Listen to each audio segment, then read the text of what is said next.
दुबईला आपल्याला या आठवड्यात जायला लागणार आहे, कारण तिथले जे आपले क्लायंट्स आहेत त्यांना आपल्याशी पर्सनली भेटून काही गोष्टी डिस्कस करायच्या आहेत आणि त्या जर नाही होऊ शकल्या, मीटिंग्स नाही झाली तर ती डील फिसकटेल. सो आपल्याला जायला लागेल. किती वर्ष काम करतोयस रे इकडे? किती वर्ष काम करतोयस?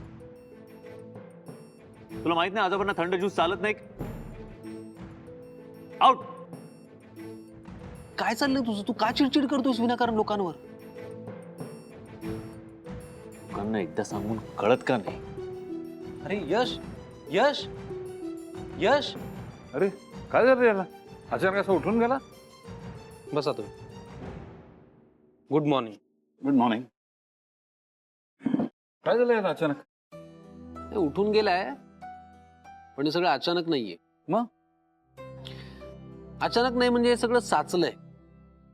साचलंय? काय साचलंय? काय साचलंय नाही जग्गू, काय काय साचलंय. काय काय साचलंय? राग, इग्नोरन्स, खोटेपणा. तू आता मला सरळ सरळ काय सांगितलं नाहीस ना? पुढचे 8 दिवस मी तुला जग्गू म्हणून देणार, लक्षात ठेव. अरे तुम्ही का एवढे इम्पेशंट होताय? आय एम सॉरी, माझ्यावर नका चिडू. झालंय असं, डबेवाली त्याच्याशी खोटं बोलते. डबेवाली खोटं बोलते? का? का? आता चांगली टीम असूनही इंडियन क्रिकेट टीम का हारते आणि मुली खोटं का बोलतात? त्याचं काय उत्तर देणार आपण? तू म्हणतो ते बरोबर आहे, मग पण ती खोटं बोलते हे नक्की का? म्हणजे आम्ही मूर्ख? तसं नाही म्हणत रे, गैरसमज नको व्हायला म्हणून म्हटलं. इस बार खबर पक्की आहे जग्गू, ती खोटं बोलतीये. अरे जी मुलगी ऑफिस मधला घोटाळा इतके प्रामाणिकपणे सांगते ती खोटं बोलायचं मला नाही वाटत.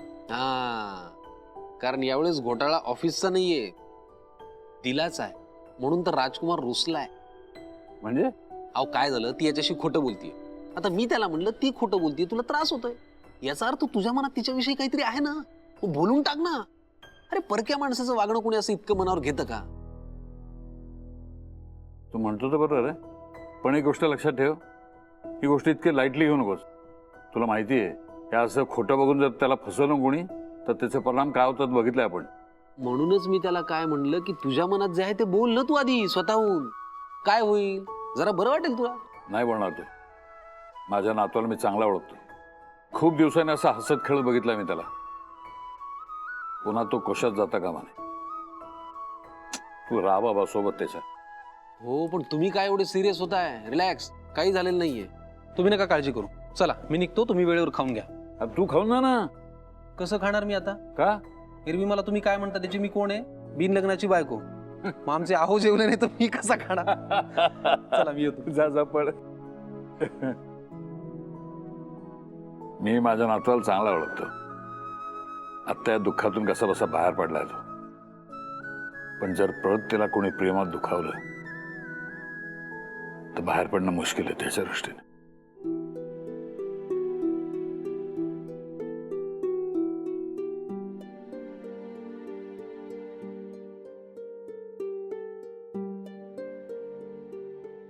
आई, काय झालं? आई सांग ना काय झालं? काय नाही बाळा, तुझं होमवर्क कुठे दे, कुठे प्रॉब्लेम आहे सांग मला. अरे तू सांग तुला काय झालंय? मला काय नाही झालंय बाळा. थांब मीच ओळखते. पैशांचा प्रॉब्लेम आहे का? नाही बाळा, तुझं काय दुखतंय का? मला काय नाही झालंय बाळा. मग फ्रेंडशी भांडण झालं का? तो तुझ्याशी बोलत नाहीये का? नाही बाळा, असं काही नाहीये. म्हणजे हेच कारण आहे. खरंच असं काही नाहीये राजा. खोटं बोलतेस नाही? मी त्याला ऑलरेडी खोटं बोलली म्हणून तो चिडलाय माझ्यावर. No problem. ओजस पण कधी कधी माझ्यावर चिडतो. मलाच करमत नाही म्हणून मी जमपट्टी करते. सॉरी म्हण, बघ तुला किती.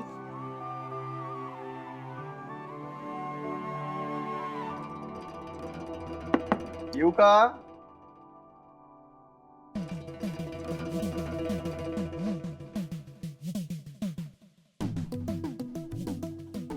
Hi friend. मी नाही तुमची फ्रेंड. या ना, बसा ना. सॉरी हा नेहाजी, न सांगता आलो. काय काल तुम्हाला डबा आणून द्यायला त्रास झाला ना, म्हणून म्हटलं आज स्वतःच यावं. थांबा, आणते मी टिफिन.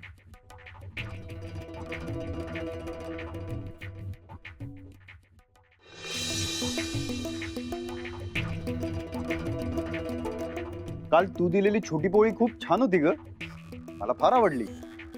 छोटी पोळी. आई, हा बाळा. मी फ्रेंडला दिलेली छोटी पोळी यांना का दिली? हे नाही माझे फ्रेंड. बरोबर आहे, फ्रेंड तुझ्यावर चिडायलाच पाहिजे. परी, असं नाही बोलायचं. मिस्टर परांजपे, तुमचा टिफिन. कारल्याची भाजी केली, चालेल ना? कारल्याची भाजी? का तुम्हाला आवडत नाही? नाही असं नाही, म्हणजे फार नाही आवडत. तुम्ही स्कूलला नाही गेले का कधी? परी, असू द्या. तिचे प्रश्न किती क्यूट असतात ना. सांग ना, स्कूलला नाही गेले कधी? गेलोय. तुम्हाला नाही सांगितले का सगळ्या भाज्या आवडीने खायच्या?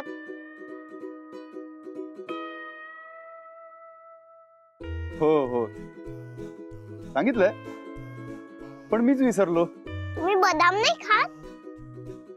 परी, आई थांब ना, मी विचारते ना. सांगा ना, बदाम नाही खात? नाही. म्हणूनच विसरतात. काय मला ना, तू जशी गोड आहेस ना, तसे गोड गोड पदार्थ आवडतात. नका खात जाऊ, तुम्हाला माझ्यासारखे इंजेक्शन घ्यावं लागेल. परी, आता पुरे. हा बाळा, चल, उशीर होतोय ना. चल चल चल, पटपट कर, चल आवर. परी बाळा, चल, बॅग घे तुझी.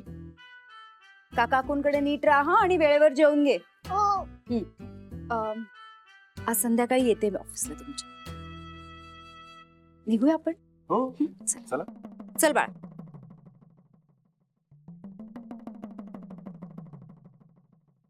काका, काकू. आला का माझे बाळ? झाली का आवरावरी? हो का, निघते मी आता. आज नाही, पुढच्या आठवड्यात या. रद्दी काढली नाही अजून मी. अहो, असं काय करताय? परांजपे आहेत ते. नमस्कार काकू. नमस्कार हो काका. हा, अरे हो, माफ करा. आज सकाळी सकाळी इकडे. मी आता तुमच्या मुलीच्या हातचं जेवण जेवतो. काल त्यांना डबा द्यायला यावं लागलं, त्रास झाला त्यांना, म्हणून मग आज मी स्वतःच आलो. हो हो, छान आहे. काय आहे, घरचं खाऊन जास्त पोट भरतं. पोट तर भरतच, पण मन जास्त भरून येतं काका नेहाजींच्या हातचं जेवण जेवल्यावर.